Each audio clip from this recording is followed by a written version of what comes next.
right. Well, Donna, Raynor, congratulations first on the being named to the World Athletics Development Commission.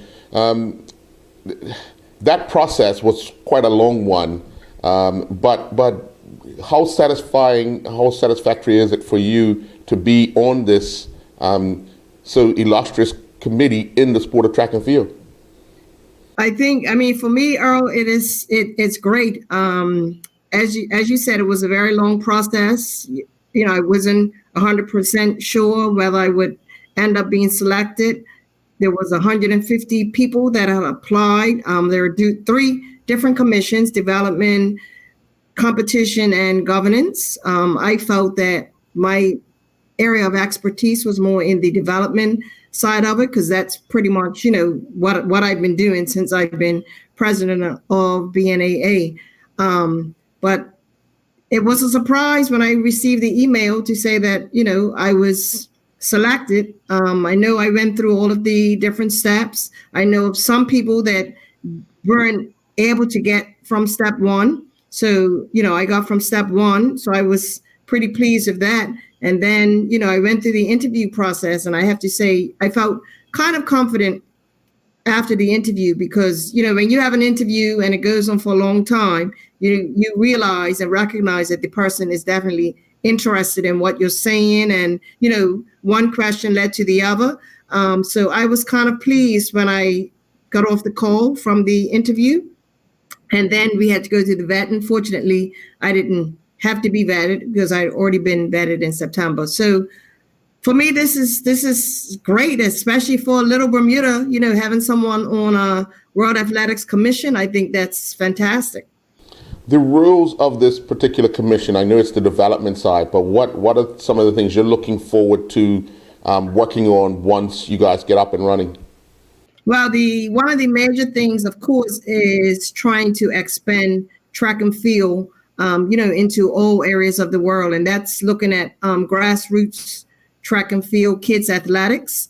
So that's one of the things that I know we will be involved in. The second thing is expanding, track and field. I know the president, Seb Coe, one of his visions and dreams is for track and field athletics to be one of the top sports in the world. So I'm sure that's something, that we're going to be looking at. How do we get it more in the houses? How do we get it more, on the internet for people to look at it more than they do now, and so on and so forth. So I know those are some of the things that we have listed as our roles and responsibilities. Next year, we all know that the Olympics has been scheduled for July. The beginning of July next year is the Youth Commonwealth. That you're expecting athletes to be representing Bermuda in, or you're hoping that athletes will be representing Bermuda in both events. How challenging for your organization is it to ensure that the athletes get the best opportunity to qualify for two events so close to each other? I mean, I think the scheduling for next year, Earl, is going to be very, very interesting. As you know, there are several events, that were scheduled for next year. We have junior athletes, for example, a Caitlin, who we were looking at for the Youth Commonwealth and also for the Olympic Games as well. So I think, once all of the schedules, because I'm sure everyone's running around right now, rescheduling everything to fit in with the new Olympic dates. So I think once we receive the full schedule, I don't know how many events are going to be moved, how many events are going to stay the same. I think we'll then have to sit down and look at, okay, how does this affect our athletes? Because as I said, when we have someone like a Caitlin looking at both, we have to really look at the scheduling of it to see if it makes sense, or, does it make sense to put her in the Youth Commonwealth, forget about the Olympics, or does it make sense to put in the Olympics and forget about Youth Commonwealth? And that's all going to be dependent on the schedule that's put forward. On another topic, the president of NACAC, Mike Sands, has indicated that he's hoping that the Carifta games, don't go past August. I know it's still up in the air with what's going on in Bermuda and around the Caribbean, but reflecting on what his ambitions and goals are, is that something that you're also looking at? Yeah, we're hoping, we're hoping, fingers crossed, toes crossed, everything crossed. We can get Carifta done before the end of 2020. As we said, and we're probably looking more at our students and school and so on and so forth. If we can do it by the end of August, that would be great. But who knows with this virus right now? What's going to happen. But yeah, our hope, and all of the other Caribbean islands, we stay in contact on a daily basis. We have a WhatsApp group, and we keep each other up to date on what's happening. And all of us are saying, we're hoping that we're able to get Carifta off the ground this year for 2020. I mean, I can't say if we will, if we won't. Nobody knows what's going to happen with this COVID-19 virus, but that is our hope. But we will have to wait and see. In reality, how much time do you think your organization needs to have before the games can be held? Given the time that we've had off, you were almost ready for the event to take place. But how much time do you think you need in order to pull the games off?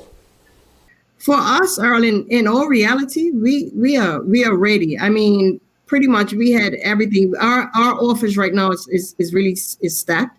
We have everything pretty much that we need. The only couple of things that we had left, we had one more weekend of training for our officials. They did 1 week, and they had a second week which ended up getting postponed. Otherwise than that, I think tickets have been purchased for all of our international officials that were coming in. Talking to all of the other countries, a lot of them had already purchased their tickets to come to Bermuda. So from our standpoint, I don't think we need a lot of time because we're ready. My only concern is the athletes. We have to at one point make a decision and give the athletes enough time to train, prepare, and get ready. And not just the athletes from Bermuda. This is athletes from all of the other Caribbean islands as well, whose training may have been stopped. I don't know, if people are still, if some of these athletes are still doing something to keep themselves in shape. But I think for us, that's more the concern rather than us putting on the event. I think the event itself, we were just about ready for that. So it won't take us much time to get on, and it's just giving the athletes enough time so that they can be at their peak, once or if a date is selected for this year.